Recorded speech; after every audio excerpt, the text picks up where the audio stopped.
Hey, good morning, everybody. Um, I'm in the backyard. I'm supposed to be at work right now, like I need to be there, but I decided to show you guys the garden this morning, very briefly.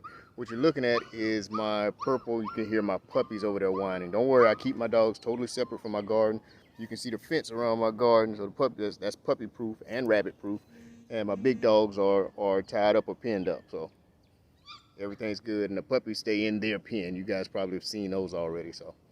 Um, but here are my peppers. These are purple beauty sweet peppers that you're looking at right here. Most of them. That particular plant is a tomato, the one in the middle, and the one over there, that's still a purple pepper. And the one in front of the squash that you can't see for the squash leaves, that's the celery from the Gardening from Scrap project that I did. Now, here are my squash. And you guys can see the sunshine is lighting it up, but you can see the baby squash in there coming on. You can see them on this plant too. And I think I have some on this plant, I do. Can you guys see those? So I've got some squash. Here's an onion and garlic bed. My onions, I think they're gonna come back. I don't think they're done. And that's garlic, I believe. I didn't do anything up top. You can see I did not overpack the garden. In fact, let's be honest, I was a little bit lazy in getting stuff in there. I've got these are orange bell peppers, and there's only 4 of them here. So I really need to do some more. So what I'm thinking about doing is this area right here that I'm showing you, that little area that's got nothing growing in it, but where I need to weed out the grass right there. Those are carrots over here, by the way. I'm stepping in the garden now. These are carrots. This is my first year doing carrots. This is a row of carrots. This is a row of carrots that the tomato plants are leaned all over. Here are my tomato rows. Can you guys see that? I got a lot of sunshine, so I can't see it probably as well as you can. That's tomato plants. Now what I'm gonna have to do is cut back those tomato plants because it's a lot of branches. These are heirloom Cherokee purples. And they produce a whole bunch of branches, and you see the few flowers that it has. So what I'm going to do is cut back like I did this one. You can see those couple tomatoes on there and those dead branches. I had to clear branches yesterday. I really wish those puppies would hush, but of course they're not. I've got to clear some more of these branches off this tree because I don't want the plant wasting time growing a bunch of branches that aren't doing anything. And I'm not going to sit there and wait for the plant to be able to feed all of those branches. I wanted to feed the branches that are producing. So that's gonna look different when I do finally finish it.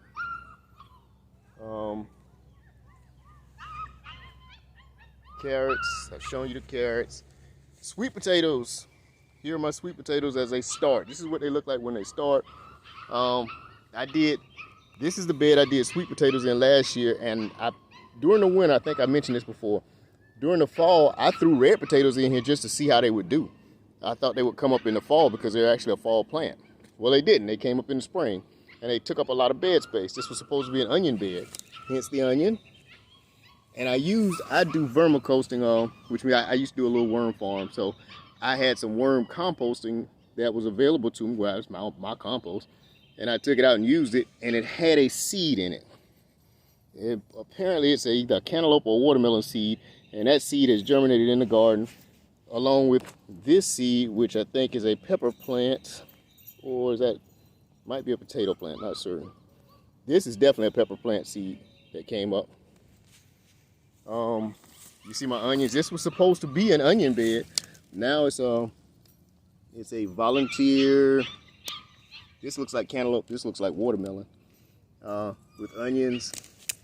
And I'm going to pull them up. You see they are finally starting to die off. They were standing up like a high bush. But if you look in the middle now, they're starting to die off and fade, turn yellow and fall down. That's where I want them because that's when the potatoes are almost done. You can see it especially in this plant where they're falling down and fading. I really want, especially this bed. These are red potatoes. This is red potatoes that I'm touching. Those are sweet potatoes. I wanted this bed full of sweet potatoes, but the red potatoes decided to come up during growing season and they choked out. I had sweet potatoes in this corner and this corner, and they choked them out. So I'm gonna let the sweet potatoes finish growing out. They're dying off. You can see it. Thank goodness They are dying out. So the red potatoes are almost ready. So once they get out, that's enough sweet potatoes right there that it'll take the bed back over. I can just take some of those strings, as long as they're about 18 inches, break it off and plant it, and it'll start growing. If you don't believe me, you can see the white right there. I pulled that up by accident. That's a root where I buried the plant. I buried the vine and covered it up, and it started growing roots. That's how they grow sweet potatoes. So I got enough sweet potatoes left that once those red potatoes are finished, they'll be fine. This is actually a volunteer tomato plant. Again, when you come out of worm compost, whatever viable seeds were in there, they're gonna germinate. So and I'm letting it grow out.